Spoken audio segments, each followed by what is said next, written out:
プロが使う便利な工具ベスト3。第1位、ローポンプ。こちらのローポンプはキッチンやトイレなどに発生する詰まりを解消するための道具です。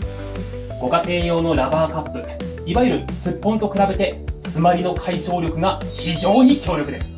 まず先端を便器の排水のところに入れまして、水で蓋をします。